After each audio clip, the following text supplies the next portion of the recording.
سلامونه، وخت مو په خیر. شبنم وزریم د زیری نیوز 24 ورځنیو سپورټي خبرونو ته راغلاست. سهشنبه د 1404 هجري لمریز کال د لندۍ 18 او د 2015 زیږدیز کال د سپټمبر 2 ده. مننه چې له موږ سره یاست. زموږ پاڼې هرومرو خوښې کړئ.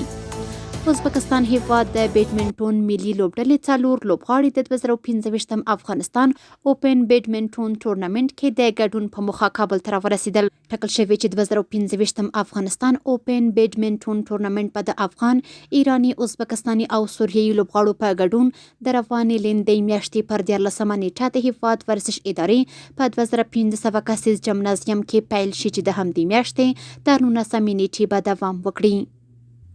د جوانانو پیروزي او اتفاق خانزاده لوبه مساوي پای ته ورسېده.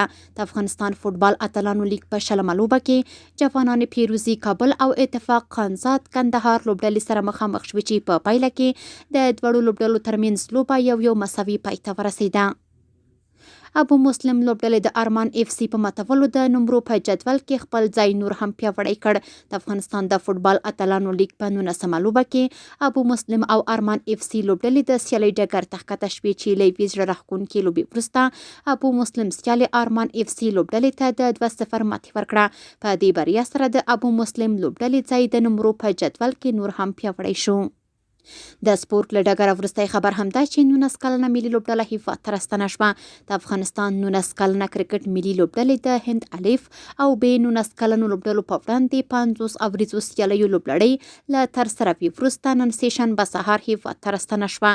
دغه لوبډله د چارواکو او عامو خلکو له لوري د ګلونو په ګېډیو ستایل شوې ده. سپورټي خبرونه هم دومره وو. په خپل رسنیو باندې فیسبوک، انسټاګرام، ایکس افغانۍ، ټویټر، یوټیوب او ټیک ټاک زموږ خبرونه خوښئ او موږ تعقیب کړئ. ادرس یې زیری نیوز 24 تر سبانۍ خبرونه د الله په امان.